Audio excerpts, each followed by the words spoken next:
Volatility के बाजार में पोर्टफोलियो डिजाइन करना और खास तौर पे उसमें एक बेहतर रिटर्न जनरेट करना अपने आप में एक बहुत बड़ी कला है। इस कला की बारीकियों को हम लोग समझने की कोशिश करेंगे।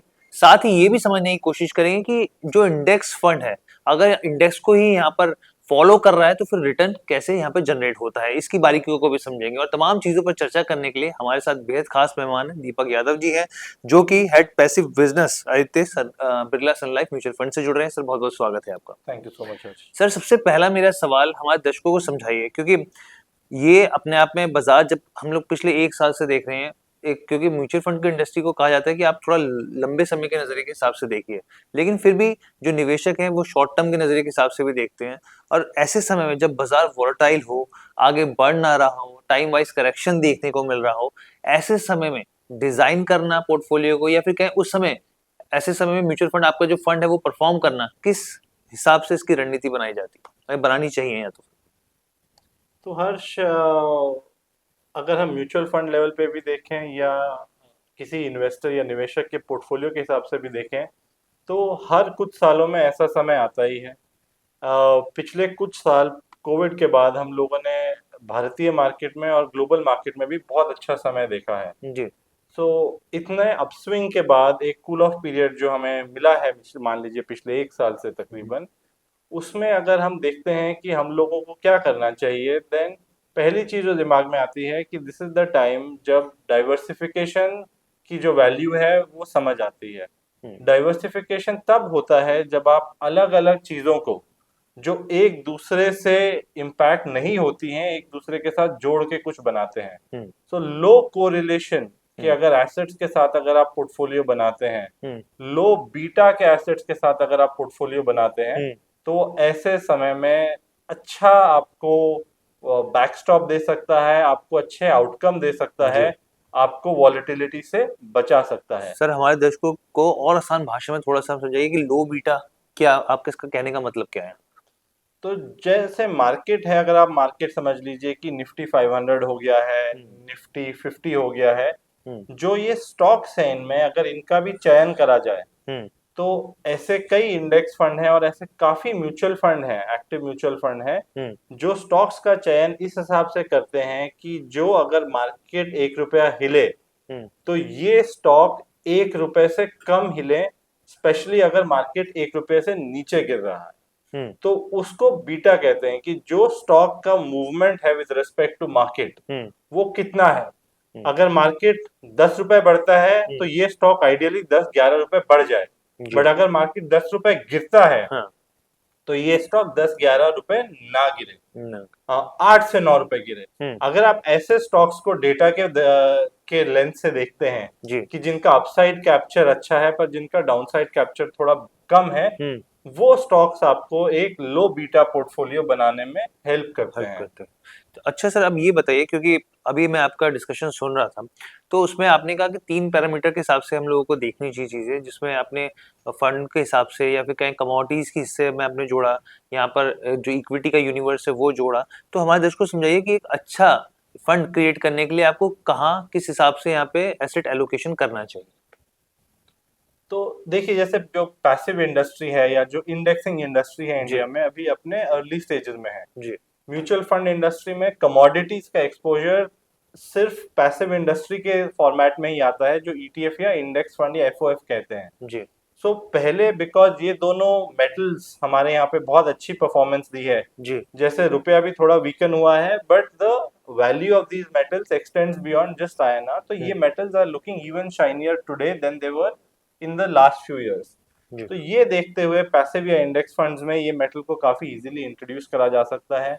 जो इंडिया में क्लासिक कैटेगरी है, जैसे मैफ नाम की कैटेगरी है, वहाँ फंड्स में ऑलरेडी टिपिकली इनके साथ एक्सपोजर आप ले सकते हैं। जो डेट फंड्स हैं वो भी बोथ एक्टिव और पैसिव में एग्जिस्ट करते हैं, एंड ऑर्गेनिकली आपके पास इक्विटी फंड्स हैं across large mid and small cap. तो जब पोर्टफोलियो बनाया जा रहा है, देन अक्रॉस दिस स्पेक्ट्रम कि जहाँ कोरिलेशन भी आपका कम हो, जहाँ आपके स्टैटिक रिटर्न्स भी हो from a portion like a fixed income, जहाँ आपका इक्विटी की अपसाइड भी हो, सारे एलिमेंट्स को जोड़ के हम लोग फंड्स को का चयन कर सकते हैं। ये जैसे पिछले एक साल में इन पर्टिकुलर देखें तो जैसे कुछ मेट्रिक्स होते हैं called Sharpe ratio, Sortino ratio, which try to give an indication कि जी पोर्टफोलियो कैसा आपका, कितना रिस्क ऑन है। जी तो to buy introducing these elements you reduce diversification, क्योंकि इनका कोरिलेशन कम है एक दूसरे से, इनका मूवमेंट एक दूसरे का कम इम्पैक्ट होता है। जी तो by adding these three elements and introducing them via the passive channel or taking some exposure to the ji passive industry of India, you can bring down the portfolio downside risk and the overall volatility. Ji And उससे फिर आपके outcome superior दिखने लगते हैं इन the longer run. ठीक है sir, ये आपने क्लैरिटी दी। अच्छा सर, बहुत सारे दर्शकों का, निवेशकों के मन में सवाल होता है कि इंडेक्स फंड अगर इंडेक्स को ही फॉलो करता है, ट्रैक करता है, तो फिर एक्सेल रिटर्न कैसे बनता है? तो जो इंडेक्स फंड है वो अपनी भांति से एक्सेस रिटर्न नहीं बनाना चाह रहे, बट हर इंडेक्स फंड थोड़ा अलग होता है। अगर आप इंडेक्स फंड का चयन करना चाह रहे हैं तो हम लोग टिपिकली ट्रैकिंग एरर देखते हैं कि ईटीएफ का क्या ट्रैकिंग एरर है भाई। सो इंडेक्स फंड का क्या ट्रैकिंग एरर है। जैसे आई फील कि इसके बियॉन्ड भी एक चीज है कॉल्ड ट्रैकिंग डिफरेंस। ओके कि अगर मान लीजिए मेरा बेंचमार्क की परफॉर्मेंस एक्स है और मेरे फंड की परफॉर्मेंस वाई है, तो एक्स और वाई के बीच में क्या डिफरेंस है। एक्स और वाई एक दूसरे के काफी करीब होने चाहिए, क्योंकि if the goal is to track the index then you need to be as close to X in terms of Y. दोनों जितने क्लोज होंगे आपका उतना ट्रैकिंग डिफरेंस कम होगा। तो looking at tracking difference gives you perspective कि मेरा फंड 1 महीने में, 6 महीने में, 1 साल में, 5 साल में इंडेक्स से कितना पास है। इसमें आपको ऑर्गेनिकली या नेचुरल तरीके से पता चलता है कि इंडेक्स फंड की फी भी कुछ ज्यादा तो नहीं है, ठीक फी में मुझे ये प्रोडक्ट मिला है। ठीक, क्योंकि प्रोडक्ट का मूल रूप से लिया जाता है क्योंकि वो सिंपल है। तो सिंपल है तो उसका आपको जो कॉस्ट है वो भी कम पड़ना चाहिए। तो क्या वो कॉस्ट इफेक्टिव है, ये भी ट्रैकिंग डिफरेंस में देखा जा सकता है। अगर हम ईटीएफ की बात करते हैं तो ईटीएफ में एक और एलिमेंट आता है कि जब मैं लेने की कोशिश करूं, क्योंकि मुझे स्क्रीन से लेना है या एक्सचेंज से लेना है, क्या लेने में मेरी खपत लग जाती है, तो उसको हम लोग देख सकते हैं स्क्रीन विड्थ की तरह या इम्पैक्ट कॉस्ट की तरह। तो that can also be an element जिसको आप देख सकते हैं कि मुझे इस फंड का चयन करना चाहिए वर्सेस सम अदर फंड जो इसके जैसा ही काफी सिमिलर फंड। जी।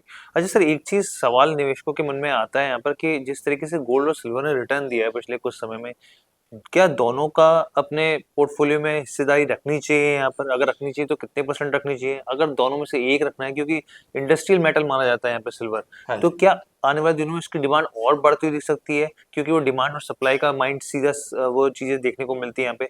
आपका क्या मानना है, या दोनों में से एक को चुनना चाहिए? फ्रॉम अ डाइवर्सिफिकेशन पर्सपेक्टिव, अगर मान लीजिए आपका पोर्टफोलियो काफी मिड कैप, स्मॉल कैप या रिस्क ऑन इक्विटी की तरफ है, then diversification benefits of gold are higher. मान लीजिए आपकी personal investment above and beyond the mutual fund और द लेट्स से ये जो इन्वेस्टमेंट लैंडस्केप है, डिजिटल इन्वेस्टमेंट लैंडस्केप, इसके बियॉन्ड जाती है meaningfully into real estate exposure, then adding silver probably make sense because it, जैसे आपने कहा, वो इंडस्ट्रियल कंजम्पशन का एक स्वरूप है और वही industrial consumption is what drives equities also forward. So for somebody perhaps with a lot more real estate portfolio, they will have more diversification coming perhaps from silver. लेकिन मैं अभी अपने पर्सपेक्टिव से देखूं कि देखिए साहब, आप अपने पोर्टफोलियो में क्या सोचते हैं इनके बारे में, तो मेरा ये विचार है कि अभी जो पिछले 1 साल में सिल्वर की रैली हुई है, काफी तेज रैली हुई है। यहाँ से जैसे जो करंट हम देखते हैं कि इंडिया में भी कुछ टाइम से रेट कट चल रहे हैं एंड ग्लोबली भी कुछ टाइम से रेट कट चल रहे हैं। अगर रेट कट्स मान लीजिए ठीक रहे और इन्फ्लेशन ज्यादा नहीं पिकअप हुई, तो the industrial demand for silver is likely to remain strong and then the outperformance of silver could continue. But अगर मान लीजिए यहाँ से इन्फ्लेशन सडनली पिकअप होती है या कोई भी चीज ऐसी होती है जिसकी वजह से कुछ स्लो डाउन का दिखता है कि आपको मार्केट को कंट्रोल करना पड़ रहा है, then definitely gold will probably outshine in that scenario. So दोनों मेटल्स का एक अपना रोल है। दोनों को जितना आप टोटल एलोकेट करना चाहें कमोडिटीज में, ब्लेंड करके एलोकेट कर सकते हैं। मैं अगर अपने रूप से सोचूंगा, then I will probably be 60 gold 40 silver today, but that marries into कि मेरा ब्रॉडर पोर्टफोलियो क्या है, मेरा बॉर्डर एक्सपोजर क्या है।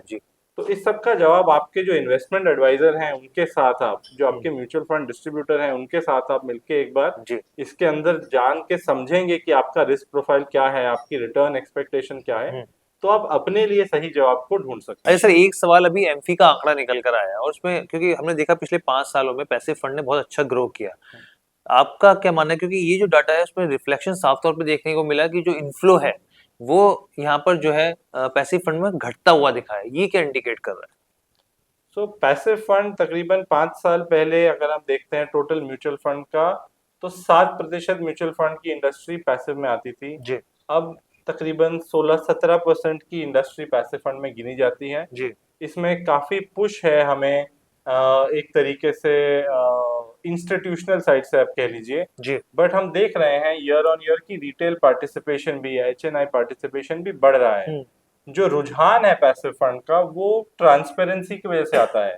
तो सर अभी क्यों घटा, मतलब इस बार क्यों घटा? क्या मार्केट में टाइम वाइज करेक्शन था, ये वजह थी? मतलब आपका क्या मानना है इसके ऊपर?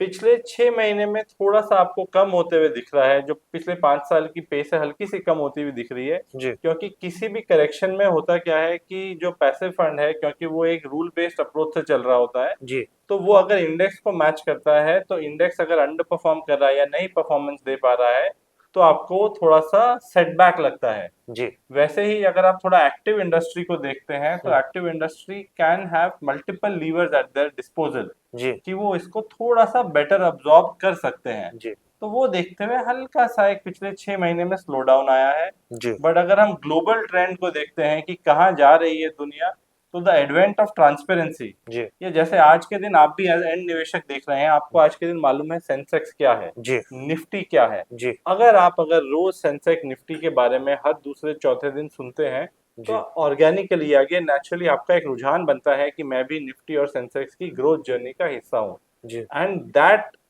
मान लीजिए सिंपल, जैसे एक पावर है ऑफ ट्रांसपेरेंसी, जी वो पैसिव फंड आपके पास लेके आते हैं। सो वो पैसिव फंड्स एक लो कॉस्ट फॉर्मेट में मिलते हैं। सो ये जो ट्रांजिशन है फ्रॉम एक्टिव टुवर्ड्स पैसिव, हल्का सा 6 महीने में थोड़ा स्लो डाउन हुआ है। But the attraction in the longer term to have that transparency and understanding कि आपका रिटर्न कैसे आ रहा है, क्यों आ रहा है, और उसको आराम से देख पाना किसी भी स्क्रीन में, किसी भी टिकर में, किसी भी भांति से एक अपने पोर्टफोलियो से अवगत रहना, ये पैसिव बहुत आराम से एनेबल करते हैं by giving you N exposure of these benchmark.